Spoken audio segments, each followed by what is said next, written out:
just brainstorming around. So my first settings was to I quickly set identity. So setting identity is putting a name. So after that, under settings again, I configured clock, which is the time. I did that. And ensure that I enable router board and check for upgrade if there's upgrade. So I did that.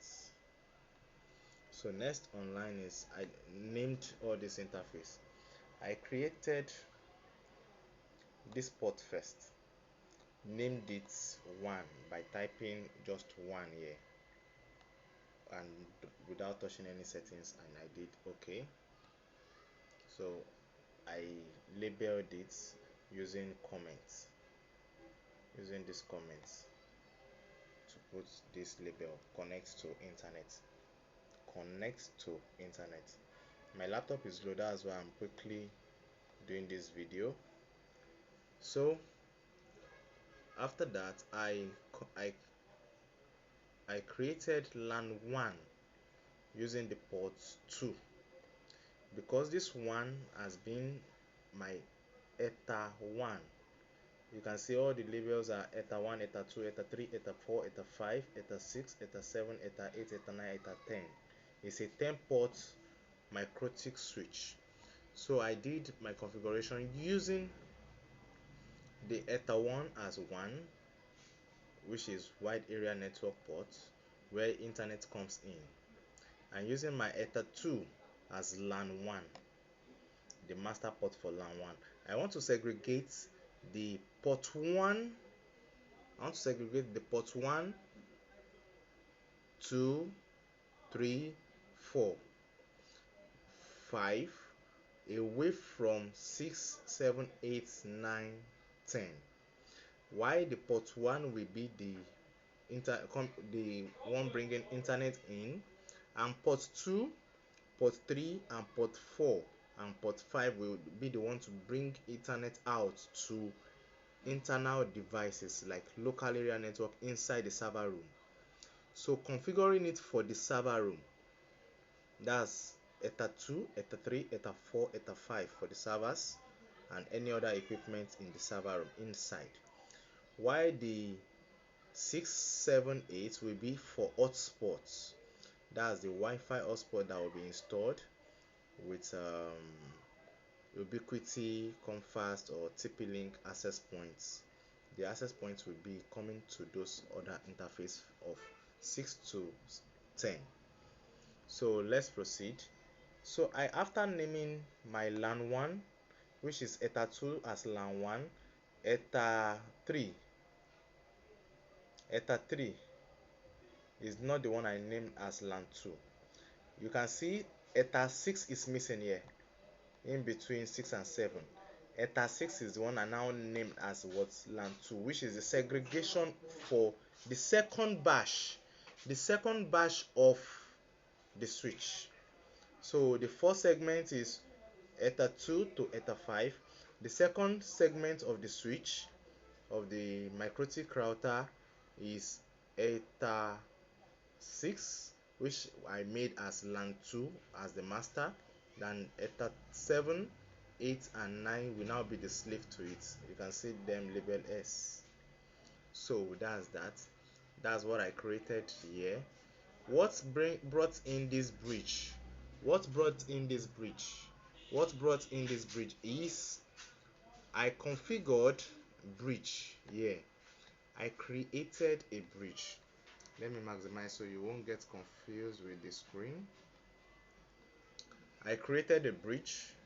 My first bridge is to create just the bridge connecting LAN with Wi-Fi. Connecting LAN with Wi-Fi. That's LAN 2. You know, I said I'll be using LAN 2 as the hotspots that will be giving Wi-Fi to the public that will be giving Wi-Fi to the environment, selling Wi-Fi hotspots to the mall, to the restaurant, and so on. I'm using that segment for that, which is a 36 that I named LAN 2. You can see it's LAN 2 and Wi-Fi. While I made this WAN and LAN, you can see what I have here. I named it WAN and LAN 1.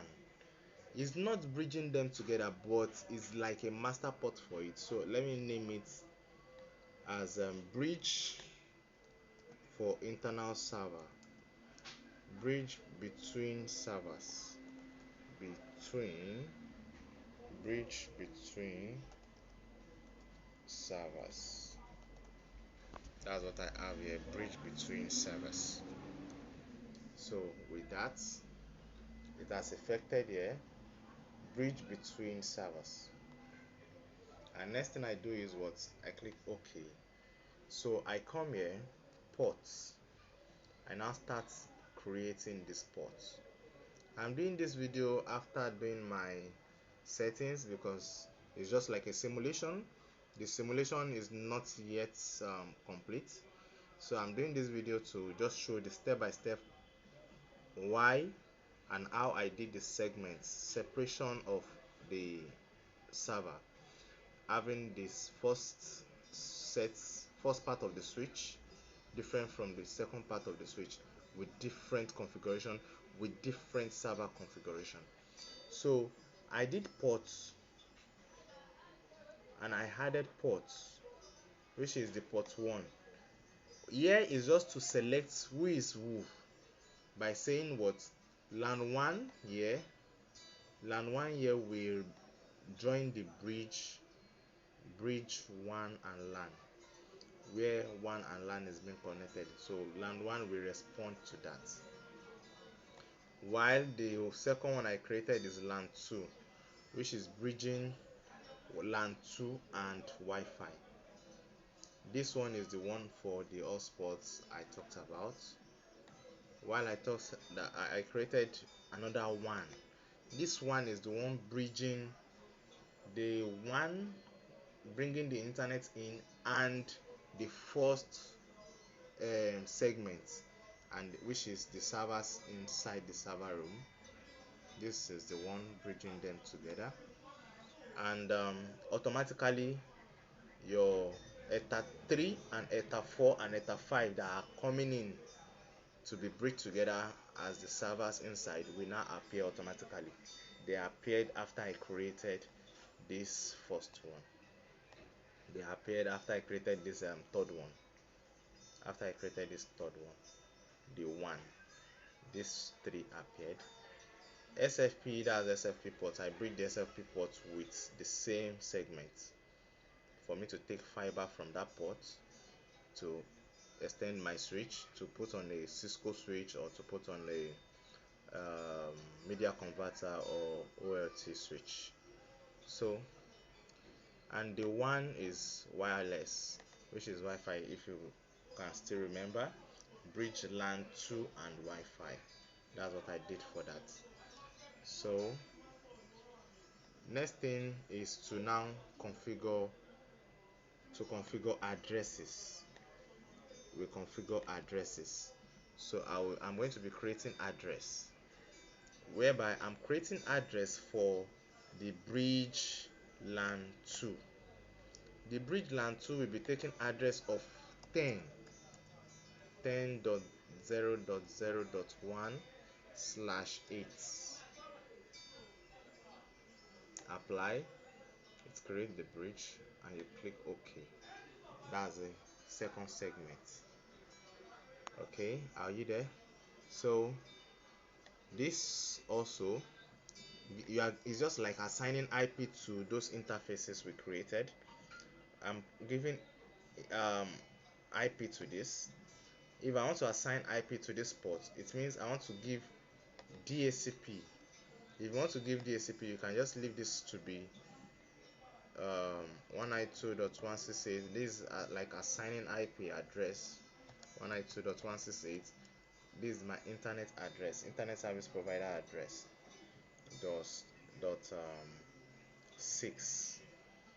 So automatically if I click apply, it creates .6. So I can say /24 for this. You can see that .6/24. So that's why we have this. You can see if I click OK, that's that for that. And I come here again, I had IP for the LAN 1, IP for the LAN 1. Adding IP for the LAN 1 is not a big deal. You can use 172. You can use any IP range you want, 192.168.1/24. If you click apply, it applies. So this is assigning IP address. Now you create DHCP server, and this is where you create your hotspots. If I come to hotspot now, I can say hotspot setup, and it will just fetch out those informations using my configuration. I'm putting the hotspot on. If you could remember, I said I created the hotspot to be on LAN 2, which is our second segment. Next, you can see it got the IP from what I created over there. You can change this to be 8. You can change this to be 0, but let me leave it to be default. Next, my IP range will be this, and the second we jumps here, and the 4 segments of IP, set of IP finishes. Next, DNS server. Next, DNS name. This is like a DNS name, like a routing, whereby the domain name you want your hotspot to call out the captive portal. So it means this domain name will be created and the captive portal will pop out. So if I say, I'm going to say hotspots dot smart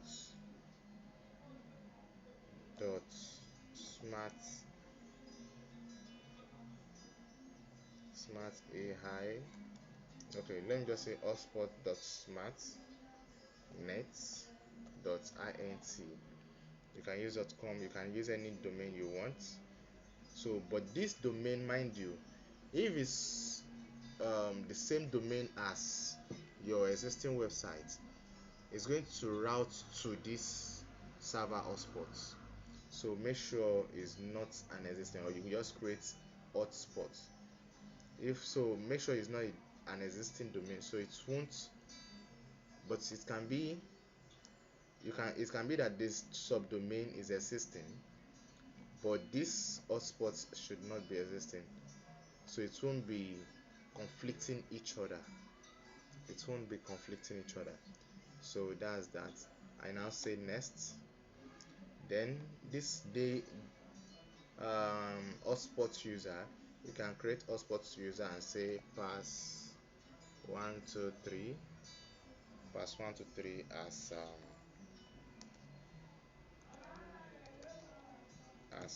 the password, for example. Then we come here. Oh my god, my laptop and my phone are low. Alright, that's that for this video. I'm going to continue in our next video.